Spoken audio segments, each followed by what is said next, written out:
Welcome in, our good friend Bob Vanderplot's here from the Family Leader. I want to give you a quick chance to respond to what we were just talking about. I just walked through the series of unfortunate events with this shutdown over, and I'm trying to come up with what we accomplished here other than Democrats just got a shutdown and used it to get even more votes in an off-year election they were already going to win anyway. You can see the president is frustrated. If we're not going to suspend the filibuster, essentially any meaningful piece of legislation we try to pass between now and like next August, September, when they go home for the midterm campaign, will just simply not happen. So what are we doing? And, there's some forces we're at the mercy of, right? We don't have, an American people that wants a substantially smaller government. So if we're not going to cut down the debt that's causing and the spending that's causing all our inflation, then we have to make ourselves wealthier. Last week, it looked very much to me like the Supreme Court was going to say the president does not have the current tariff power he has. So that takes a major negotiating leverage weapon off the table. You can kind of see, we saw this some in Trump's first term, too, when he got frustrated with the Republican Party, where he's just kind of just trying stuff at 3 a.m. now. Mm-hmm. All right. Because I promise you they didn't workshop 50-year mortgages and let the banks and the property taxers at your bureaucrats have even more control over your residence. I doubt they workshopped that one for 6 months. That's my man just sitting there thinking, well, we got to get all this liquidity is just sitting in this housing market. We got to get this thing going. If we can't get the rate substantially down, if we made the payments that much cheaper, would it get more money into the economy? Right, we're just kind of trying stuff now, right? So talk me off the ledge here, Bob, because I haven't felt Vanta Black since the day before Trump got shot last summer, but I'm feeling a little nostalgic for Vanta Black again after the events of this entire whatever this was for 41 days. Well, when you hear about this, the first thing that comes to mind is the games people play, and we watch games people played right out in front of us. And what happened was you had Tuesday night's election, last week Tuesday night, where the Democrats used it to their advantage. And obviously, if they were blue states, I get that, but we got crushed in blue states. And in New York City, that was not a good election by any way, shape, or form. I think the American people held the Republicans more to account than the Democrats to account for the government shutdown. And President Trump was right by saying, listen, guys, in the filibuster, reopen this government, but let's do it on our terms. And, Steve, the filibuster might have had a useful role in our history and in the institution of the U.S. Senate. This is not the country we live in anymore. So if you're not going to break the rules in the filibuster, let's get some things done. I guarantee you, as you say, it's no fun when the rabbit has the gun. The Democrats will end that filibuster. And they will make Puerto Rico a state. They will make D.C. a state. They will pack the U.S. Supreme Court. You have to show them there's a real difference here. And right now, they see that, listen, we had a little bit of a blue wave last week, Tuesday night. Go ahead, let's shut down the government now, or let's open up the government on our terms. Trump is exactly right. You guys are just handcuffing me like crazy here. I mean, if they understood you should not be talked off the ledge. If anything, the people in your districts, the constituents who are listening to this, they should be holding their elected officials to account on this stuff. If anything, if you understood what time it was, you'd suspend the filibuster right now, pass everything you want, and then just put it back. Yeah. And then if you got to suspend it again to pass whatever you want, then do it again and put it back. Yeah. And turn around and accuse them of getting rid of the filibuster. Yeah. I mean, this is a war. Either we are at some form of cold civil war existentially for our way of life, or we're not. If we're not, by all means, somebody inform me, because I'd be a hell of a lot wealthier. All right. Todd and Aaron get paid more money. The Blaze would be happier if that's not where we are. If that's not what time it is, then I'll just go back to doing Chuckle Hut GOP talking point, podcasting, and we'll just sit here and break down top marginal tax rates and polling and just be one unified uniparty unibrow puke. But other than if we are at existential war, then play to win. Do everything except that which the Word of God says you can't do. Do everything else. So get rid of the filibuster now. Pass everything you want. Yeah. Then put it right back. You're seeing one guy who's playing to win, and that's President Trump. And that's why when you take a look at whether it's the war with Israel and Hamas, or the bombing of Iran, or tariffs, or Ukraine and Russia, or what he's doing with China, you're seeing him play to win for America and America's interests. But as soon as the ball gets passed over to, hey, I need now some assistance from you guys, it drops the ball. It just so you can see why he is frustrated. This would be like Michael Jordan being the GOAT saying, listen, I'm the greatest of all time. But Scottie Pippen, I need you to do something. B.J. Armstrong, I need you to set a pick or at least pass me the ball at the right time. We need to be a team here. And I think what Trump is saying, why he's frustrated, guys, we saw this. I was out of office for 4 years. I'm coming in to do the American people a real solid here, and you're the ones blocking me. And that's why he's upset. And what Marjorie Greene said, and you guys know I don't ever bring up Marjorie Greene's name. Now, is this before she said Nancy Pelosi was a great leader? No. Before she said we actually need some amnesty because somehow there's not enough American men who want to do the construction jobs in the state of Georgia where she resides? What she said there, I thought, that's exactly the America I'm traveling. You have a government shutdown, but you're still paying yourself. You have a government shutdown, but you now are not going to work. You're back home in your districts. It's kind of like, is there leadership here at all? But she was actually holding Congress to account. So I can see what Trump is saying as well, like, you need some leadership in D.C., and we're not getting. This does not help us, Steve, does not help us at all when it comes to the midterm election. I can't think of a worse idea in our home state based on the conversation we just had.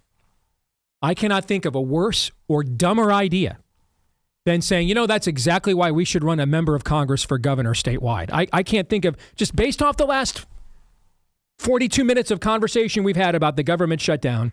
First of all, where the hell has Randy Feenstra been for 41 days, Bob? All right? In fact, I'm going to hold you responsible to tell us, because by his own admission, he wouldn't be a congressman without your endorsement. So tell me, where would he be where's he been for 41 days when there was no shutdown? Why wasn't he all over the state? Was he in your offices? Did he come in to meet you guys and see your team? No. I mean, where's he been? Yeah, I think there's a couple things here. Number one is the governorship is very important, not just of the state of Iowa, but to every state in the country. And we saw what a rock-solid governor does for the state of Iowa and Kim Reynolds. And now we need to pass off the baton effectively to who's going to be the champion to be that next governor. And I've been very open about this. We've run congressmen for governor before in the state of Iowa in conditions where you think, no, they should win, and they got beat. Congressman Jim Ross Lightfoot ushered in Tom Vilsack. Congressman Jim Nussle ushered in, of all people, Chet Culver. We just don't elect congressmen in Iowa.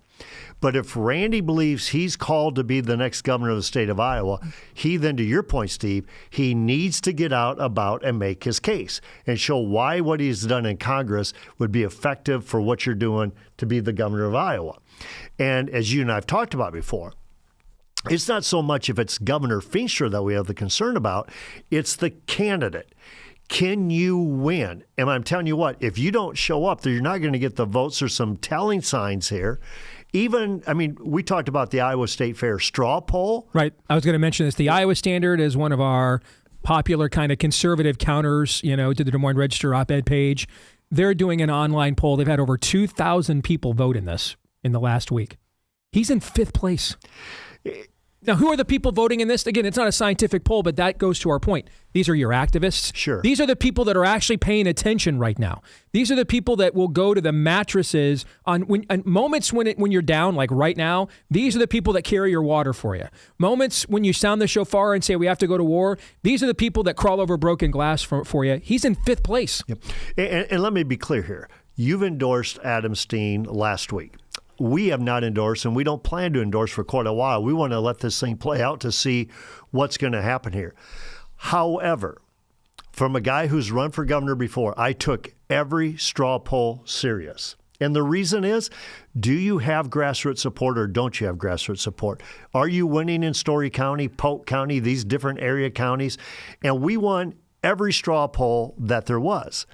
So to me, it is a sign, because if these people are not motivated by your candidacy in the primary, will they be motivated by your candidacy if you're the candidate in the general election? And right now, I think most betting odds would still have him at 75, 80% that he would be the nominee. He's got the money. He's got the establishment endorsements, those types of things. But you have to resonate with the grassroots. And that means you need to show up.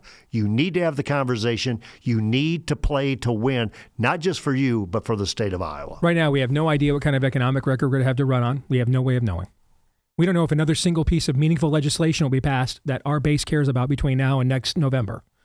What we also know is the other guy, he's already established a foothold. Rob Sand is not a bad candidate. I mean, I know that I know I'm supposed to generate memes and crowd pleasers. The guy managed to win statewide in the reddest Iowa that has literally ever existed. He is a good politician. And money is not going to be an object. And that's one of the reasons why he's a good politician. So the other thing, Steve, let me give you another anecdote for your audience about why we should be at least having a yellow flag, cautionary flag up.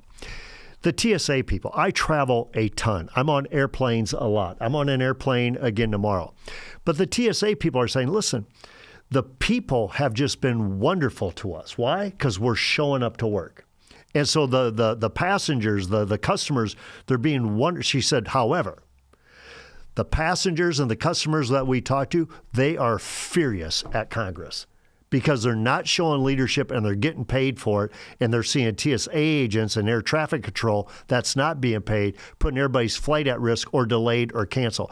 This resonates with the American people, and that's what you need to pay attention to, and that's why Randy needs to get out. I know he's doing a launch event tonight, but now you need to get out and you need to sell why you're the best candidate for this job. The other factor, too, is we have a different Democrat than before. This guy loves spreading his heterodoxies about Christianity everywhere you go on a daily basis. Without question. And so the idea that you're just going to be able to not have to respond to that or describe that, I mean, is Randy Feenstra ready on a debate stage for this time next year when Rob Sand says you're a heretic and you're the one who's actually violating Jesus' teachings and principles? Is he ready for that? That's a question that he needs to do as well. Because all Rob Sand needs to do is convince 4 to 5% of our base to not show up based on Randy's terrible answer to that, and he's probably going to win. Okay. And you know what makes you better, Steve? Running in a primary. Well, competition. Yeah. Competition, debating one another. So when he says, I don't know if I'm going to debate the other Republicans, that's a sign as well, because the debates will make you better so that when you go up against a Rob Sand, you're prepared for this. Rob Sand is going to talk about going to church every Sunday, why he's a hunter, he carries guns. He wants to be as Republican can be while running on a very progressive Democrat platform. I wasn't going to bring up Adam. You brought him up. I absolutely think Adam's the best candidate, which is why I endorsed him. But at this point, I don't care if our nominee is IP Freely. We cannot let the Iowa Democratic Party out of its grave. Well, that's but I can just see, I've seen this chain of events play out so many times doing this 20 years full time, and that's always how this ends every single time. And I guess, Steve, what I'm looking at, too, because, again, I was around when Congressman Nussel was our nominee. I was around the donors. I was around the other people. They have some of the same concerns that we have right now. So let's let this primary play out. Let's have the cream rise to the top. I think you're right. Winning, we have to win in 2026. And Tuesday's blue wave or blue shock, whatever you want to call that thing, that should be a wake-up call to us all. All right, let's try to close the hour on a high note, because this has been one of the more somber hours we've done here in quite a while on the show. We got about 3 minutes here. You did manage to somehow navigate the current airline situation to get back from Phoenix here over the weekend. I know you had a chance to go see a Freedom Night out there in Phoenix on your own and meet Lucas Miles and see TPUSA Faith in action. Just kind of give us your what your observations on what you saw. I got to tell you, guys, my heart goes out to TPUSA Faith, and being there in person and even seeing, the scatterings of the memorial yet in regards to, people's sincere sympathy for what happened. And to see young people have to see a leader go out the way Charlie went out, assassinated, martyred, and murdered. But to see that they're still carrying the torch. Lucas Miles and the team at TPUSA Faith, they could have not treated me better. They've had an explosion in the number of churches connecting with TPUSA Faith. I think he said it's doubled from 4,000 to 8,000 now across the country. I told him and I told his team as well, we want to come alongside with an open hand. How can we raise up your arms? How can we synergize with one another to have maximum impact for the kingdom? And then hopefully for earthly good as well, whether it be elections, policy, or partnership. But Steve, I know that Lucas. You did Freedom Night with Charlie back in June. Mm-hmm. So I got a chance to see Freedom Night with Lucas and Greg Laurie this past Wednesday night. But Lucas is a solid guy. I mean, he knows his theology. He knows his Bible. And he's also a very gifted communicator who does it in a winsome way. As I told Lucas, I said, this might not have been on your bingo card to be the president of TPUSA Faith, especially TPUSA Faith, and then Charlie gets taken out. I said, but I really believe God's raised you up for such a time as this. He's very gifted. He's very talented. Look forward to ways that we can champion one another in the harvest field, because that's what we're supposed to do as believers anyhow. Guys, you have any reaction to the conversation Bob and I just had here in the final minute before we say goodbye? Well, Ainsley happened to meet Lucas Miles this weekend as well in Arkansas and had a very similar impression about not only him, but the events that he's part of. So that's put that in opposition to a guy like still, after we've seen Donald Trump, Charlie Kirk, Randy Feenstra still thinks he doesn't owe the people getting in the ring. It's one I understand not giving in an endorsement, but the entire Republican Party, no matter who they are, needs to say, that's unacceptable. Yeah.